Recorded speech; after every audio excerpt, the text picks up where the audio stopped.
So Laetitia James, the drama is getting better and better and more exciting. In this case, well, she is responding to evidence of the mortgage fraud. Let me just say to all New Yorkers and to all Americans, the allegations are baseless. We have a lot of proof, Laetitia, of what you done, what you did.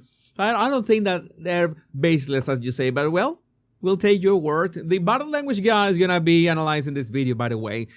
The allegations are nothing more than a revenge tour and says no one is above the love about trauma. Again, okay, fair point. Well, the Daily Caller visited two Virginia properties tied to fraud claims against New York Attorney General Laetitia James. Shocker, she doesn't live at either one. Yet they're listed at her residence. She's cooked. This is gonna be really interesting when the proceeds begin, when the actual stuff begins. And as Roger Stone was, making this short list, it's like when you go to the supermarket and you have a list of things to do. Roger Stone Jr., mortgage fraud, income tax fraud, campaign finance fraud, state disclosure law fraud. This is gonna be interesting.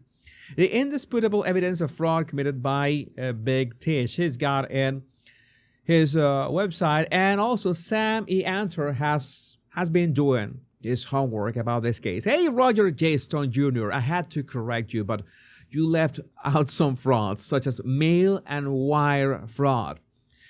My God, wire fraud. I know some cases. I know some cases of wire fraud that went really bad. Really bad. Also, insurance fraud. My new article will be published in the Gateway Pundit on Monday by Joe Gilbert. So everybody is on her for the sole reason that all the proof is out there. All the proof is public. And I don't know how this hadn't exploded earlier, but it's happening.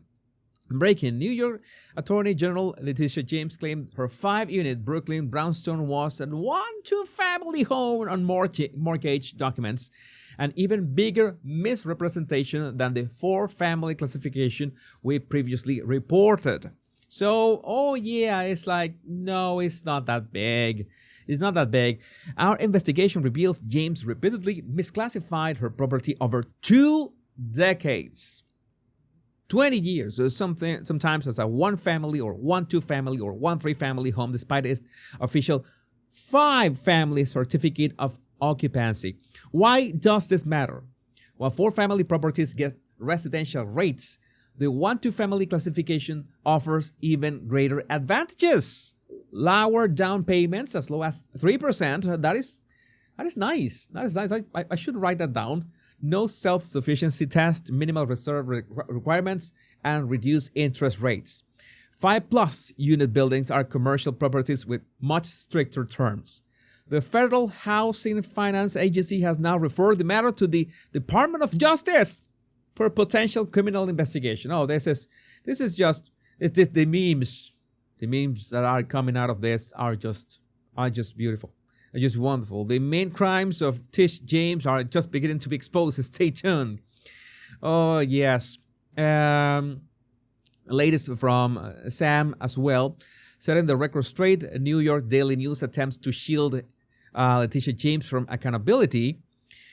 What the Daily News calls a mere technicality, Sam calls it evidence. Laetitia James signed a legal declaration stating a Virginia home would be her principal residence just 45 days before launching her Trump case. All right? Her Brooklyn property has been consistently misrepresented as a 4-unit building for 2 decades despite its legal 5-unit classification.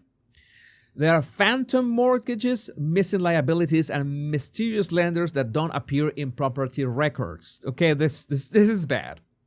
And more than $41,000 is taxpayer funds spent on private jets, coinciding with the campaign activities like Martha's Vineyard trips. This investigation is backed by public records and signed documents, not political vendetta. So yeah, she can claim all that she wants. I'm going to analyze that video in a while. But this is not looking well for her, like in the least.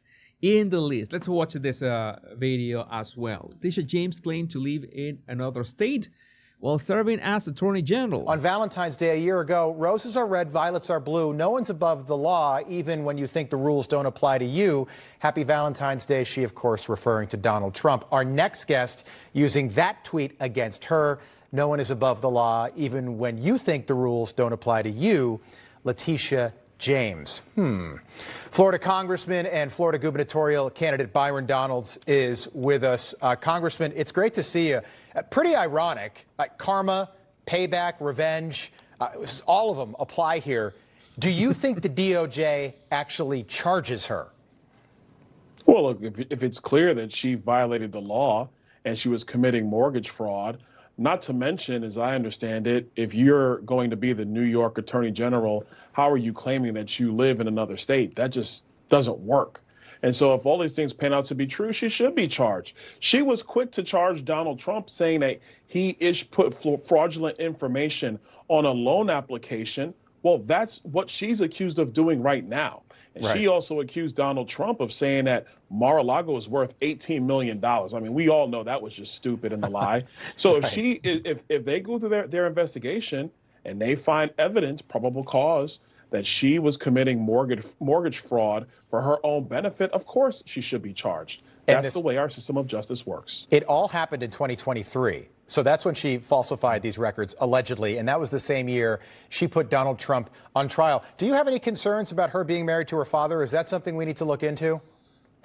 Listen, I think everybody's got concerns about that one. Oh, my God. You know, that's just not something that everybody thinks is cool. I don't. It's just weird, to quote a former person running for the vice presidency that we won't talk about. But look, at the end of the day, this is what happens. You have these officials who want to go on these witch hunts while at the same time they're doing dirt behind the shadows, in the shadows. It's simply wrong. She should be held accountable like anybody else. Okay, that was disturbing. Married to her what? Married? Oh no! This is on Valentine's Day a year. This is worse than we thought. I mean the case is still ongoing. There are many people just scrimmaging over all these documents, and what we are sure of is that why would you start this crusade of law while trying? I'm guessing. My best guess is that some people actually believe that they are above the law, that they don't need to, any explanations, that they are kind of this holier than thou personalities, that they deserve more, right? That they do.